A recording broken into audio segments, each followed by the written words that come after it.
प्रश्न ये था, अगर भगवान सर्वत्र है, कोई जगह ऐसी नहीं है जहां भगवान नहीं है, तो फिर ये बार बार भगवान के अवतरण की कथा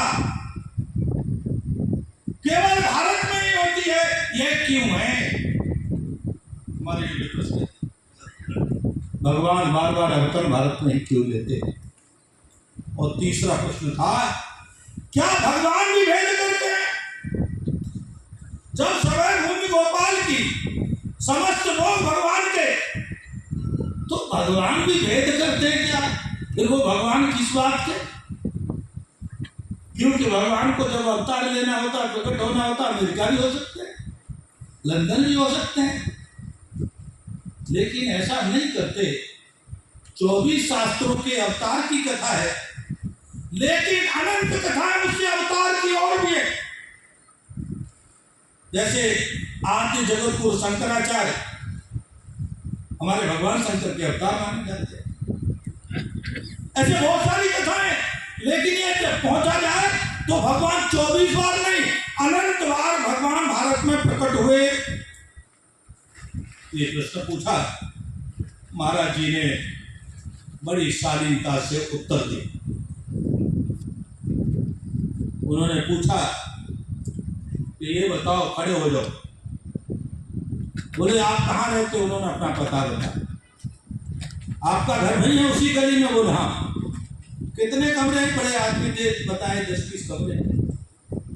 ठीक है, आप आने वाले गेस्ट से कहाँ मिलते हो? प्रश्न पूछा। आपके यहाँ गेस्ट आता है तो सीधे से बोले गए हो, बाथरूम में वस्त्र गड़बड़ होंगे, किचन में छिलके पड़े होंगे, और बेडरूम जो सबसे प्रिय है वहां भी कोई न कोई गड़बड़ होगी। तो बोले फिर क्या बात है? बोले ड्राइंग रूम वेल मेंटेन रहता है, हिंदी में उसे कहते हैं सब कुछ वहां ठीक ठाक रहता है, क्योंकि गेस्ट का पता नहीं होता कब आ जाए। गेस्ट आया, कुछ गड़बड़ हुई तो तुरंत ठीक किया, आने वाला अतिथि आया तो उसे तुरंत ठीक करते, बच्चों के कहते जा। और आपने देखा होगा हमारे यहाँ से बैठक कहते हैं, भारत में ड्राइंग रूम की परंपरा नहीं है, हमारे यहाँ अतिथि को बैठाने के लिए इसको बैठक बोलते हैं। और हमको तो ध्यान है, हम चाहे एक बार बचपन में बालक कोई मंदिर में गड़बड़ कर दे, मूर्ति इधर से उधर रख दे, लेकिन आप गेस्ट से मिलते हैं ड्राइंग रूम में। और भगवान को सर्वाधिक प्रिय अपना भक्त है, और जब भगवान को अपने भक्त से वार्ता करने के लिए आना होता है तो केवल वह अपने भारत रूपी ड्राइंग रूम में आता है। भारत का ड्राइंग, भगवान का ड्राइंग। पूरे विश्व में भगवान को कोई दूसरा ड्राइंग रूम नहीं है। हम सब बड़े सौभाग्यशाली हैं। सौभाग्यशाली क्यों है? अगला जो जवाब दिया उस संत ने, वो हम सबके लिए भी है। और ये जो है राजयोगी और राजयोगिनी, इनके वस्त्रों को मैंने बड़े बारीकी से देखा। श्वेत वस्त्र में धक्का लग जाता है तो दूर से दिखाई देता, हमारे में तो कैसे ही हो सब चल जाता, पता ही नहीं लगता। भगवान में नहीं पता लगता। लेकिन आप धन्य हैं, जब आपके वस्त्र में दाग नहीं दिखाई देता तो आपके चरित्र में भी दाग कोई देख नहीं सकता, कोई देख नहीं सकता। क्योंकि जिनका बाहर से शुद्ध होता है, पवित्र होता है, वो फिर अंदर की तरफ पवित्र होने की तरफ यात्रा करता है। तो मैं आपको इसलिए निवेदन करता हूं, तो जो अंत में जवाब दिया उन्होंने कहा, बोले हम भारत के लोग, हम कोई काम नहीं करते, सजाने का काम करते हैं और निरंतर करते रहते हैं और करते आ रहे हैं। तो आज लाखों लोग भगवान के ड्राइंग रूम को सजाने के लिए 65 साल 70 साल इन दीदियों ने कोई तो 70-80 साल का भी हमको पता लगा।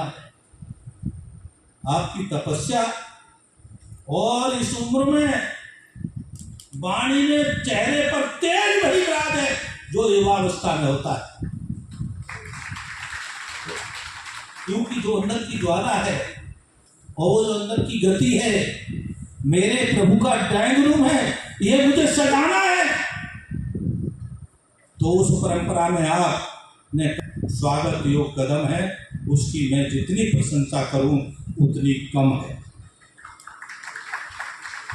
यहाँ पर एक बात कहकर के मैं खत्म करूंगा। रावण के लिए बहुत सारे आपके प्रश्न आएंगे, एक से एक वक्ता से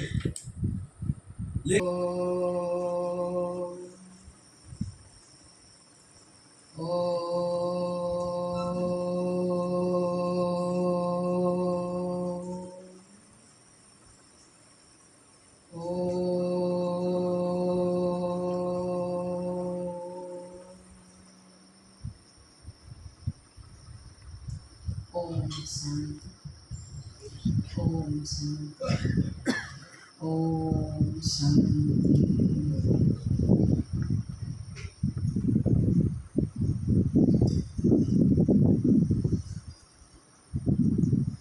आज अखिल भारतीय साधु संत सम्मेलन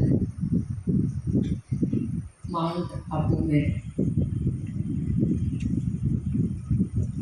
प्रजापति ब्रह्म कुमारी संस्थान में आयोजित किया गया है। मंच पर बैठे सभी हमारे संत महात्मा महामंडलेश्वर